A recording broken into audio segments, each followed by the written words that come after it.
반갑습니다. 감성책방의 이병찬입니다. 오늘은 박한평 지음의 나를 사랑할 결심을 낭독해 드리고자 해요. 여러분들은 본인 스스로를 사랑하시나요? 제가 좀 주제넘게 추측을 해보자면 많은 분들이 당연하지 라고 말씀하실 것 같아요. 그런데 이렇게 질문을 한다면 어떨까요? 그럼 어떻게 나 자신을 사랑해 주시나요? 사실 저는 이 질문에 말문이 막혔습니다. 저는 저 스스로를 엄청 사랑하고 있다고 생각을 했는데 정작 행동은 그렇지 않더라고요. 잘하라는 동료와 자책만이 가득했습니다. 먹고 싶은 것이 있어도 관리한다는 명목으로 애써 그 마음을 무시하고 쉬고 싶어도 저 자신을 더욱 몰아붙였죠. 그러다 보니 결국 지치게 되더라고요. 그때 깨달은 것이 있습니다. 나 스스로를 먼저 잘 챙겨야 여유가 생기고 그 여유로 더 많은 노력도 남들에 대한 배려도 할 수 있다는 것을요. 세상에 이타적인 사람들이 참 많습니다. 자신보다 남들에게 더욱 많은 관심을 가지죠. 물론 개인적으로 좋은 행동이라고 생각합니다. 단 그 이타적인 마음이 자기 자신을 챙기지 않는 것은 문제죠. 여러분들은 어떠신가요? 모든 분들이 스스로에게 너그러운 마음과 친절을 베품으로써 더욱 여유 있고 행복한 삶을 사시기를 바라겠습니다. 그럼 낭독 시작해 볼게요.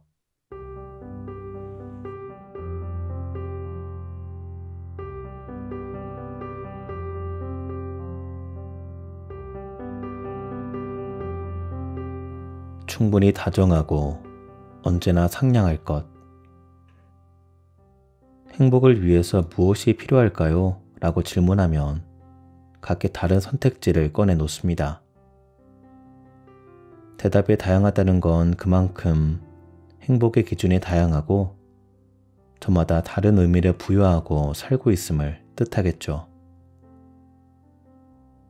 행복을 느끼며 살아가기 위해선 여러 가지가 필요합니다. 그 중에서 특히 중요한 요소가 만족감입니다. 우리는 보통 만족이라는 단어를 떠올릴 때 무언가를 소유해 얻은 충만감으로 연결 짓습니다. 예를 들면 돈이나 물건, 명예와 권력 같은 항목들이 있습니다. 하지만 이러한 것들을 가지면 가질수록 더 큰 갈증을 느끼게 하는 속성을 지니고 있습니다. 적당한 선에서 만족되는 법이 없으니 항상 목마른 상태로 살아갈 수밖에 없어요. 물론 소유해서 나쁠 건 없습니다. 소유에 얻은 장점도 분명 있으니까요. 하지만 만족은 단순히 소유에만 연동된 개념이 아닙니다. 소유보다 더 높은 수준의 충족을 느껴야 만족이 가능합니다. 만족감이 채워지면 나에게 다정한 태도로 발현됩니다. 불만족 상태에서는 나를 포함한 누구에게도 다정할 수 없으니까요. 충만감은 나에게로, 나에게서 타인에게까지 뻗어나갑니다. 그리고 비로소 행복에 닿을 수 있죠. 나를 위한 만족감을 채워나가야 하는 이유입니다. 모두 별개 요소들로 보여도 유계적으로 연결되어 나에게 직간접적인 영향을 미칩니다. 다시 한번 같은 질문을 건네봅니다. 행복을 위해서 무엇이 필요할까요? 최인하 책방 최인하 대표의 칼럼을 읽다가 한참 생각에 잠긴 적이 있습니다. 정말로 못된 성격은 타인이 아니라 스스로를 들볶고 괴롭히는 게 아닐까. 타인은 언젠가 헤어지지만 자기 자신과는 죽을 때까지 평생 함께 살다 간다. 살은 내내 자신에게 스트레스를 받으며 시달린다고 생각해보라. 아주 고약하지 않나? 당신이 자신의 마음을 어떻게 대하고 있는지 궁금합니다. 남에게는 잘하면서 나에게는 못하는 사람들이 많거든요. 주위에 다정한 것도 중요하지만 그 과정에서 나를 상처 입히거나 망가뜨리지 마세요. 충만하세요. 낮아진 자존감, 무너진 마음을 일으켜 세우기 위해선 크고 작은 행복을 느끼는 습관이 너무나도 중요합니다. 행복을 느끼는 과정에서 당신을 함부로 대하거나 괴롭히는 요소는 반드시 제거해야 해요. 뻔한 이야기지만 무엇보다 자신이 어떨 때 만족감을 느낄지를 탐구하고 고민할 필요가 있겠습니다. 저는 당신이 스스로에게 충분히 다정하고 언제나 상냥했으면 좋겠어요. 자기 자신을 들볶고 괴롭히는 대신 자신과 사이좋게 지내며 오랫동안 따뜻했으면 좋겠습니다. 진짜 행복은 바로 그 온기에서부터 시작됩니다.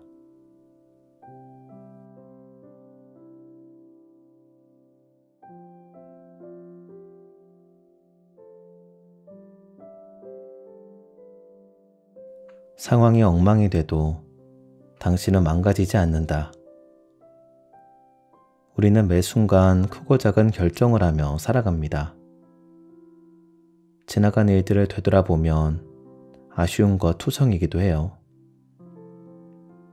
아쉬움을 남기고 후회를 하기 시작하면 부정적인 감정이 끈질기게 들러붙습니다. 그때 그렇게 할 걸, 도대체 왜 그랬지? 같은 내면의 목소리들이 귓가에서 맴돕니다. 긍정적인 목소리는 수명이 짧은데 부정적인 목소리는 수명이 길어 떨쳐내기가 참 어려워요. 또한 말끝이 날카롭기까지 해서 꾹꾹 나를 아프게 찔러댑니다. 진하게 멍이 들 만큼이요. 단순히 자기 합리화를 돕기 위해 하는 거칠애식 말이 아니라 진심으로 그때 당신은 최선을 다했을 겁니다.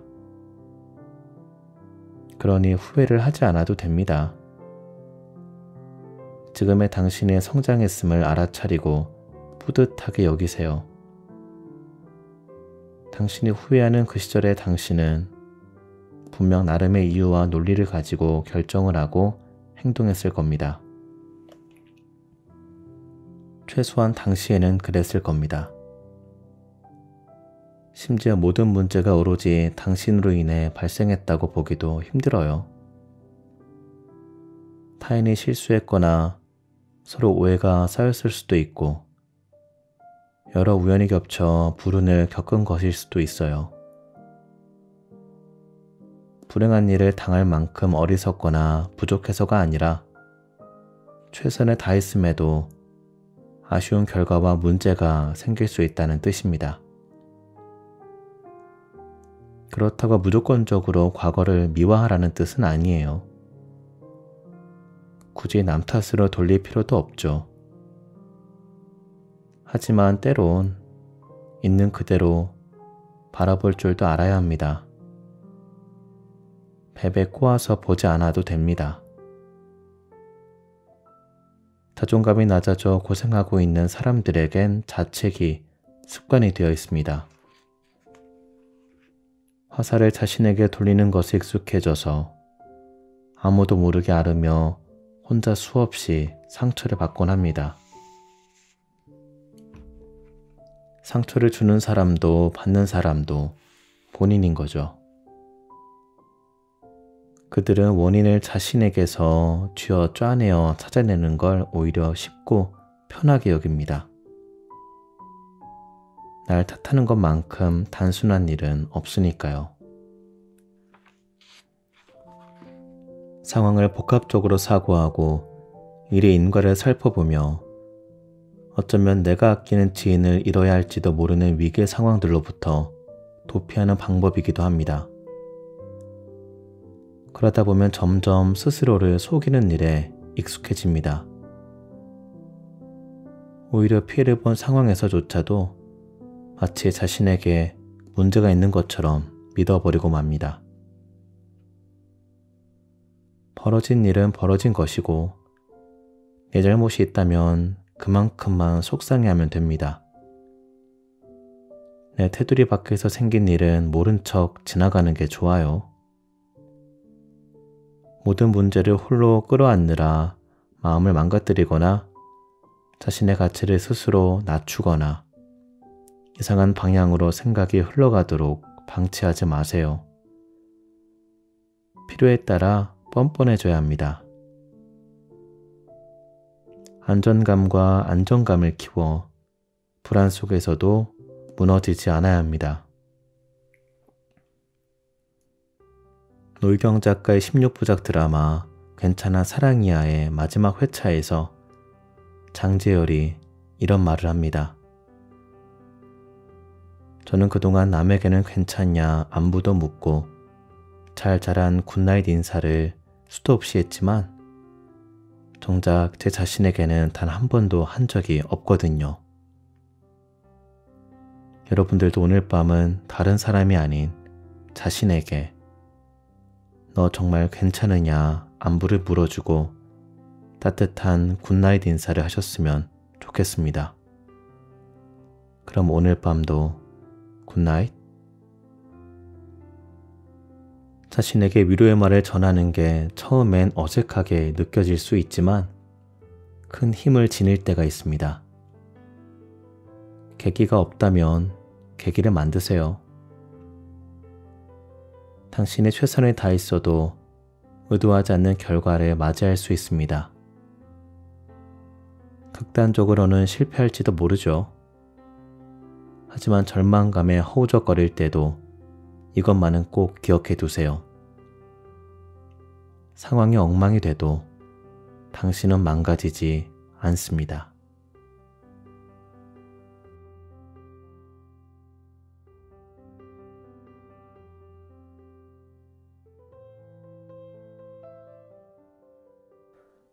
오늘 하루를 쌓는 일에 집중할 것. 저는 밀도라는 단어를 좋아합니다. 명사 밀도. 첫 번째, 백팩에 들어선 정도. 두 번째, 내용이 얼마나 충실한가의 정도.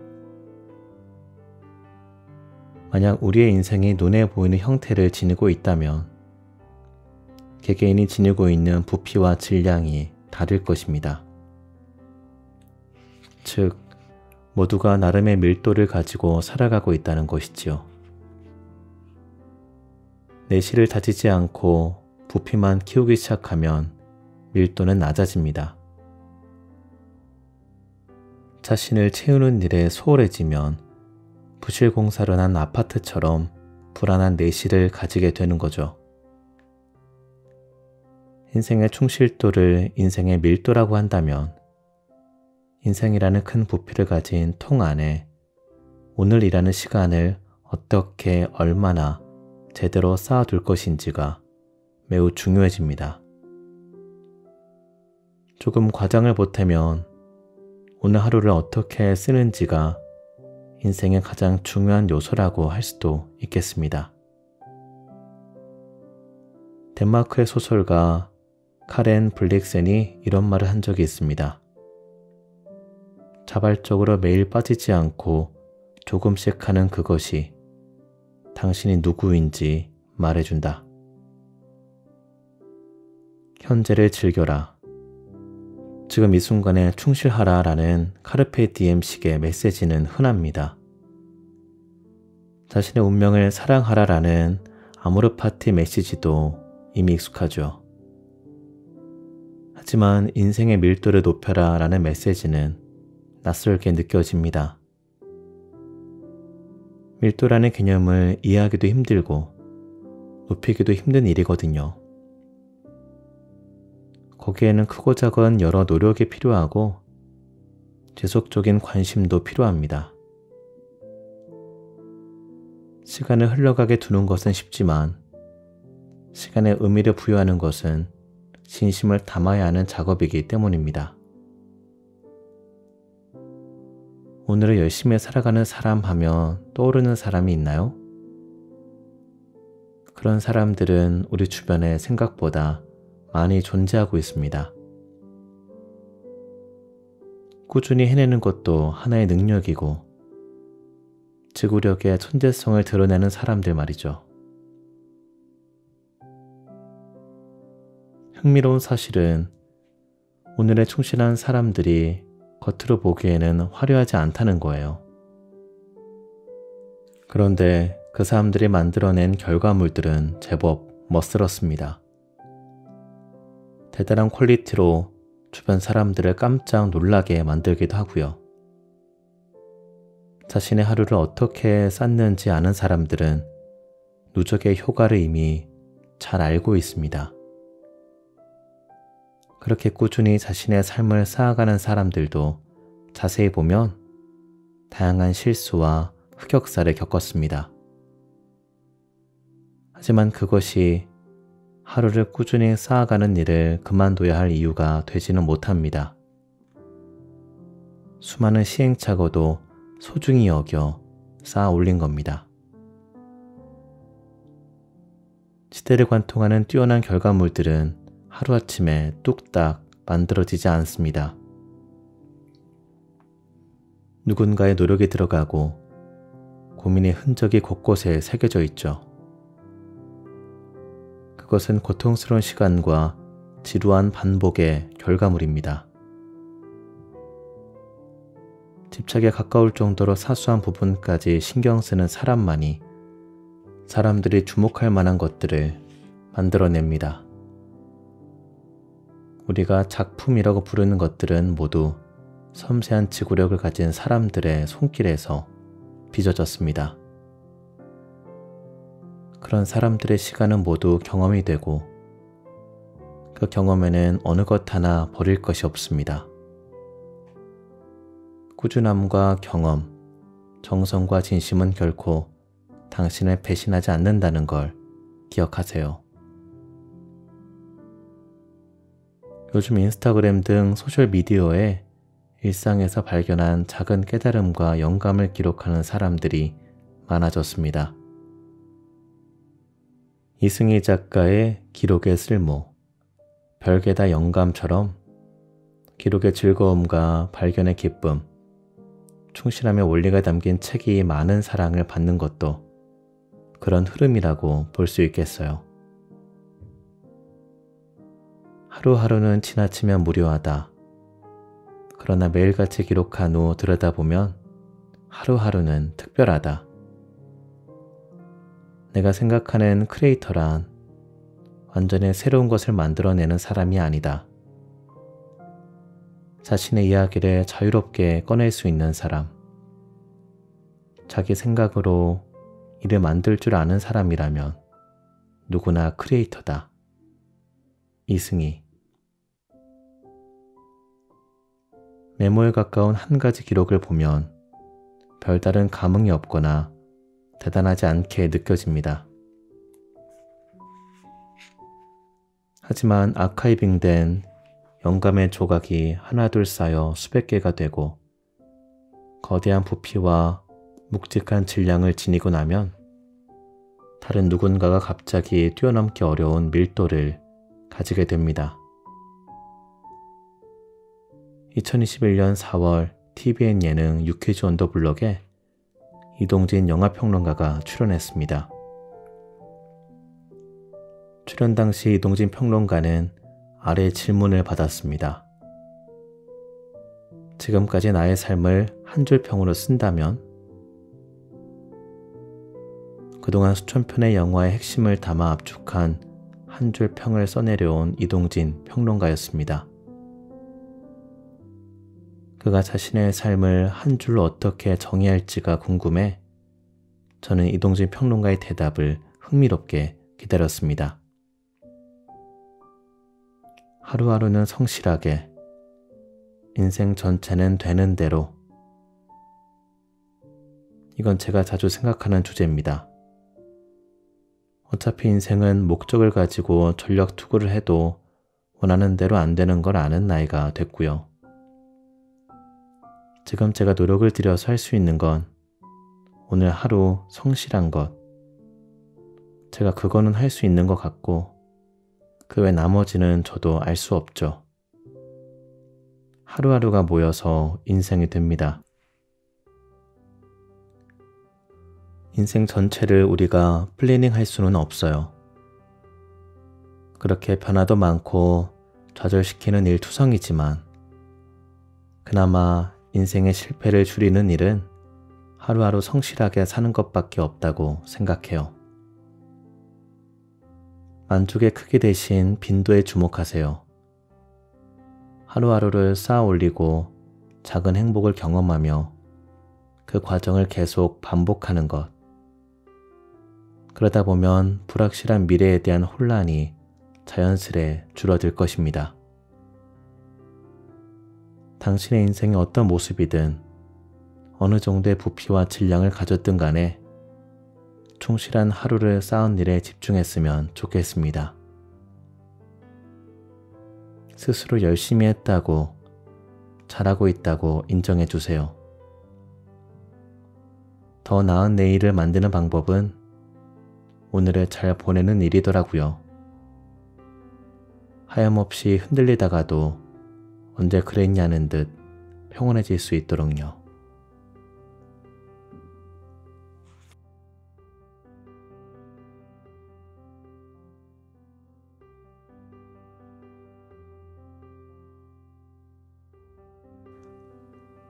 나 이거 좋아하는 사람이었네. 인생을 풍요롭게 하는 방법에는 여러 가지가 있다.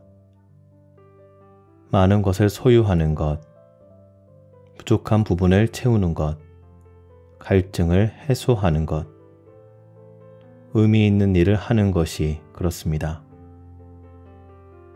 그 중에서도 가장 간단하고 효과도 좋고 나를 오랫동안 행복하게 하는 건 역시 좋아하는 일을 하는 것입니다.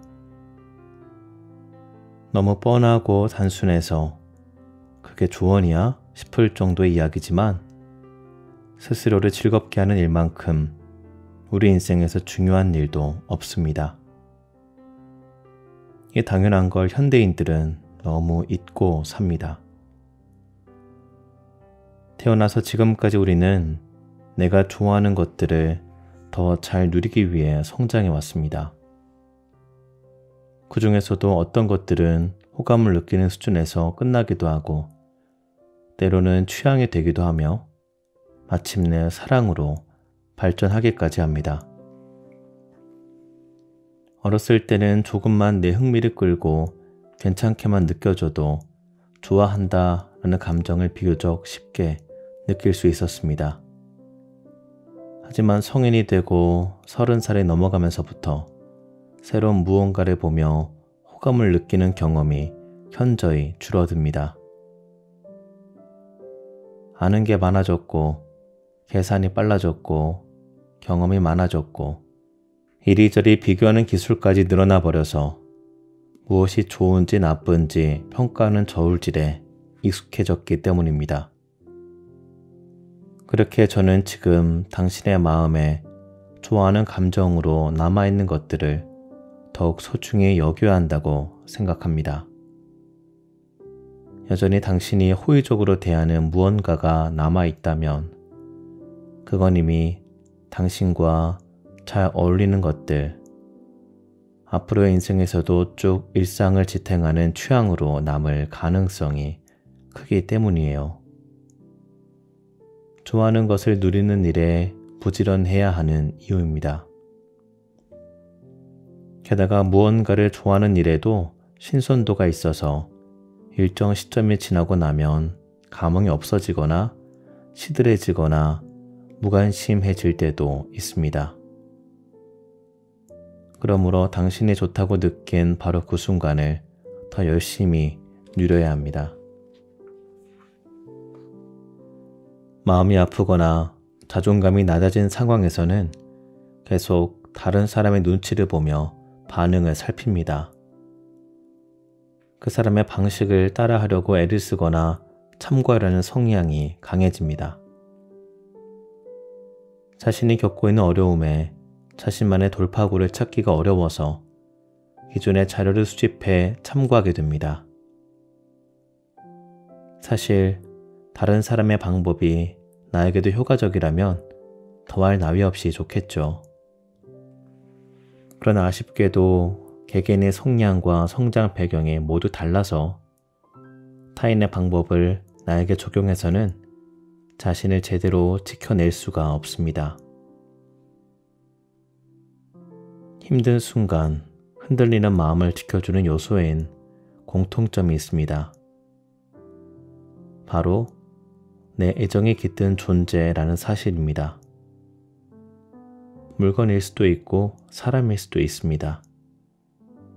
심지어 특정 순간일 수도 있어요. 좋아하는 물건, 좋아하는 음식, 좋아하는 사람, 좋아하는 순간을 떠올리는 것만으로도 편안해지는 경험을 하게 됩니다. 그렇기 때문에 좋아하는 목록을 늘려야만 합니다. 언제 어느 순간에 우리를 구해줄지 모르니까요. 나 이거 좋아하는 사람이었네. 자신이 즐겨하거나 좋아하는 것들에 대해서 애정의 라벨을 붙이고 의미를 부여하고 색이 바래지 않도록 커버를 씌워주는 것만으로도 그 대상은 상당한 가치를 지니게 됩니다. 그렇게 모여진 것들을 취향이라고 부릅니다. 저는 자신만의 취향을 지닌 사람이 정신적으로 건강하고 강한 사람이라고 생각합니다. 조금 더 구체적으로 솔루션을 주자면 적어도 하루에 하나씩 취향을 누리는 시간을 따로 확보해 두시기를 바랍니다. 취향이라는 단어가 거창하게 느껴질 수도 있지만 좋아하는 물건을 구매하거나 책이나 영화같이 좋아하는 콘텐츠를 누리는 것만으로도 충분합니다. 좋아하는 아티스트를 덕질하는 시간도 마음의 충전의 맥락에 부합하고 좋아하는 사람과 맛있는 음식을 먹는 것도 좋습니다. 당신이 좋아하는 순간이라면 그 순간을 소중히 여겨주면 좋겠습니다. 그렇게 조금씩 하루에 하나씩 루틴으로 만드세요. 취향으로 채워나가는 하루가 누적되면 일상을 지켜낼 수 있습니다. 어쩌면 당신을 괴롭히는 일이 매일 일어날 수도 있지만 그렇다고 꼭 우리가 사는 하루를 괴로움으로만 기억할 필요는 없습니다. 많은 것을 가진 사람이 되기는 어렵지만 내가 좋아하는 것을 하는 사람이 되는 것은 생각보다 간단하거든요. 주체적으로 좋아하는 사람은 강합니다. 나는 이런 사람이야, 나는 그걸 좋아하는 사람이야를 스스로 정의할 수 있게 됩니다. 취향을 아는 사람은 자신을 알고 나를 알면 세상에 보이는 법이죠. 소크라테스가 괜히 너 자신을 알라고 말한 게 아닙니다. 이런 과정들 속에서 단단해진 마음은 외부의 자극으로부터 당신을 지켜주는 방패가 됩니다. 그러니 사랑하는 일을 하세요.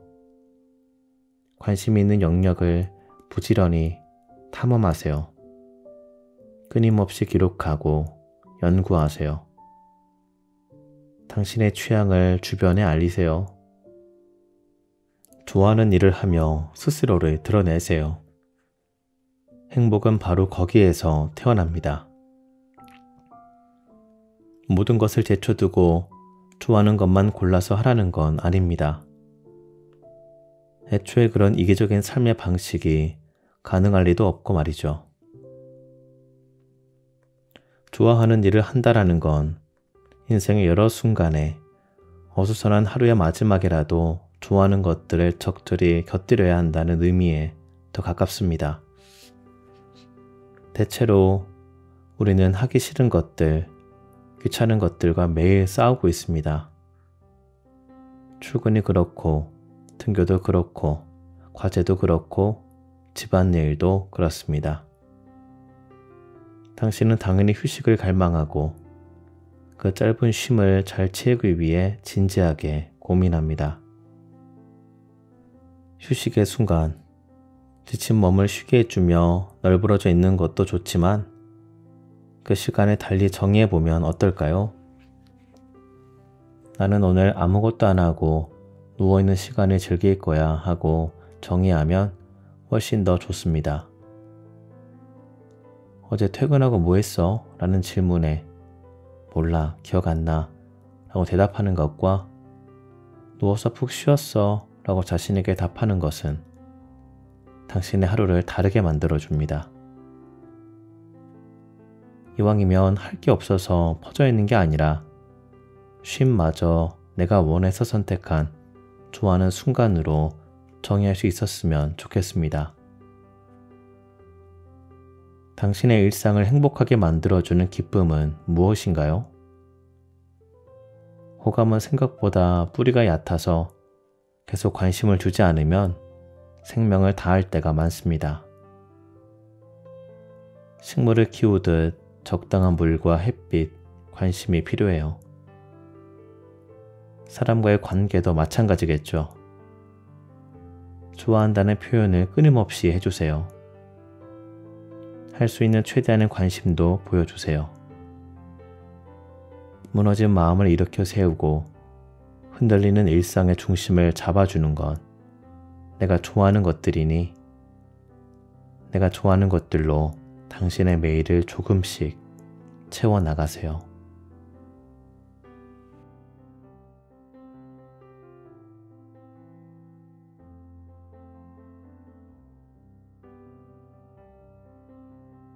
일상을 지탱하는 기둥을 세울 것. 날마다 반복되는 생활을 우리는 일상이라고 부릅니다. 현대인들의 최대 관심사는 이 지루한 일상을 무엇으로 채울지에 닿아 있다고 볼 수 있습니다.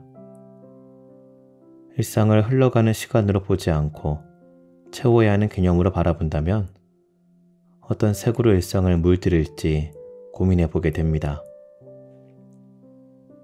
사주팔자 크리에이터 도와도르는 일상에 관해 이렇게 말했습니다. 살다 보면 어떤 일상은 역사가 되는 순간이 있다라는 말이 떠올라서 당분간의 일상이 역사가 될 만큼 더 부지런하게 살아야겠다 싶었습니다. 누군가의 일상은 역사가 되기도 합니다.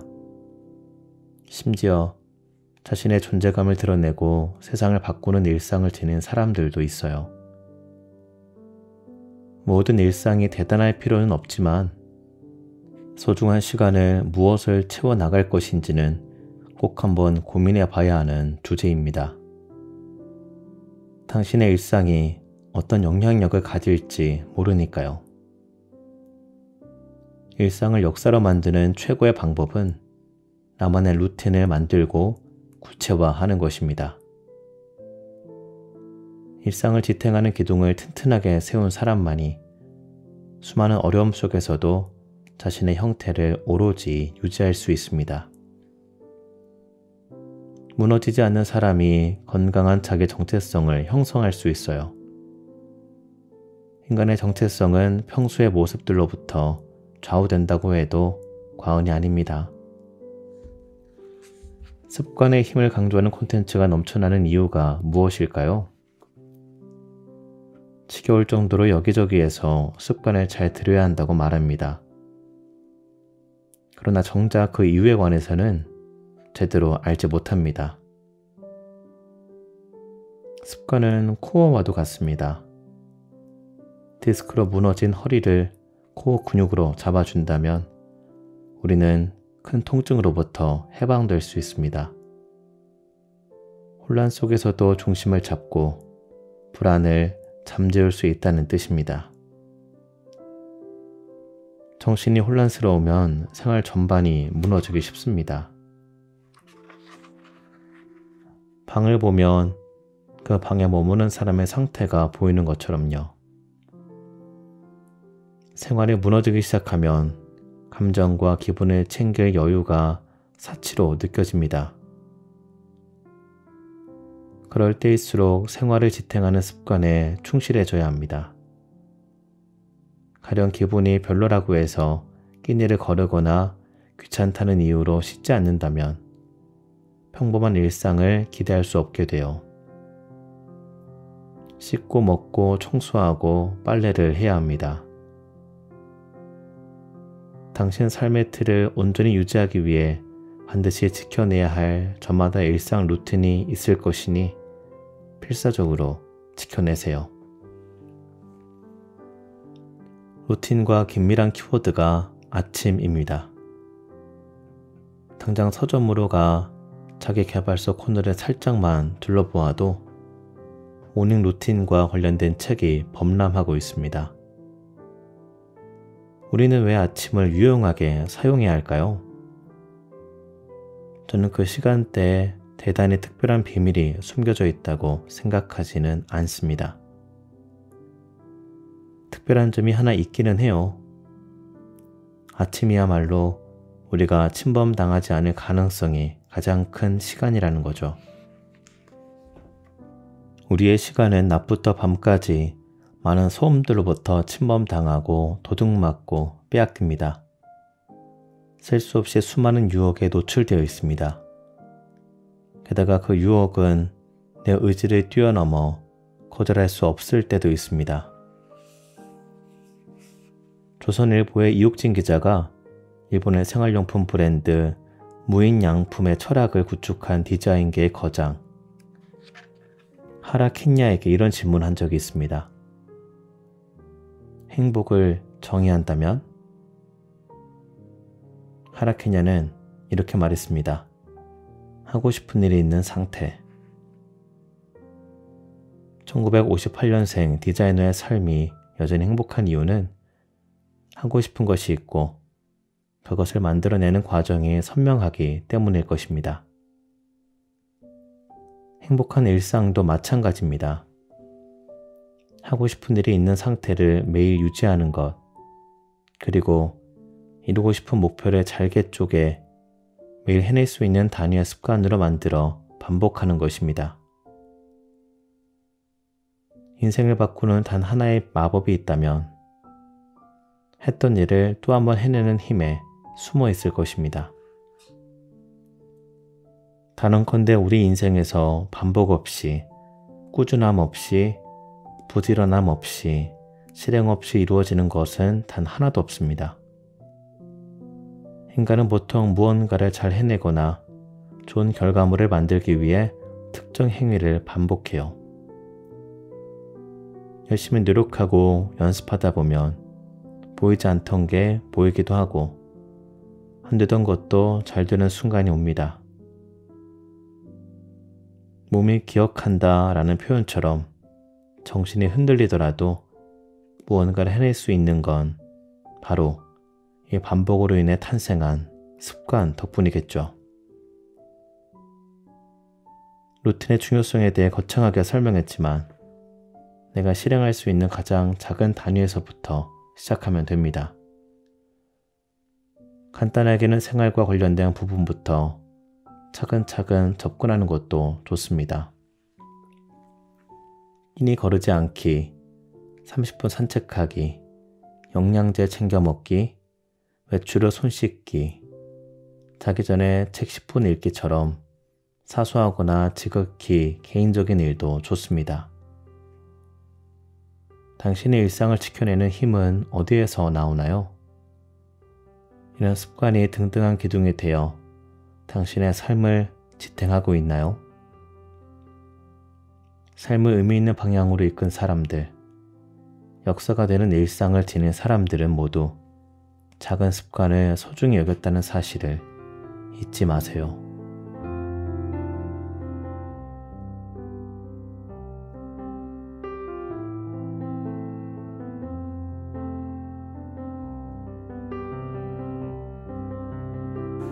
네, 박한평 지음의 나를 사랑할 결심 일부분을 낭독해 드렸습니다. 저는 정말 이 말이 너무 와닿았어요. 상황이 망가져도 당신은 망가지지 않는다. 사실 상황과 나 자신을 연결 짓는 것은 학창시절부터 시작되죠. 수능 한번 망치면 인생이 끝나는 줄 알았잖아요. 지금 돌아보면 절대 아니었는데 말이죠. 그리고 실제로 저는 수능을 엄청 망쳤습니다. 그게 끝이 아니죠. 입사 시험에 자꾸 떨어지면서 이번 생은 망했다 라고 생각해 버립니다. 그 순간의 좌절감이 내 인생 전체를 집어 삼켜버리는 것이죠.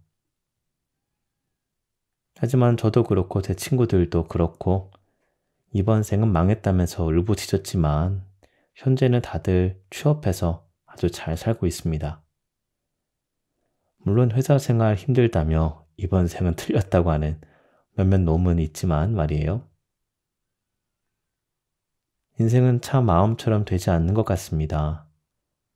무언가를 간절히 원해 엄청난 노력을 쏟아부었지만 원하는 결과를 얻지 못해 마음이 아픈 적이 참 많죠. 하지만 또 시간이 만병통치약이라고 결국 시간이 지나면 아팠던 마음과 기억은 서서히 희미해집니다. 그래서 저는 이제 이 교훈을 가슴 깊이 새겨서 아무리 안 좋은 상황이 닥치더라도 심한 자책을 하며 저 스스로를 망가뜨리는 행위는 하지 않으려고요. 여러분들은 이미 그렇게 해주고 계시죠? 네. 그럼 저는 여기서 인사드릴게요. 끝까지 들어주셔서 진심으로 감사드립니다. 여러분들 포근한 밤 되세요.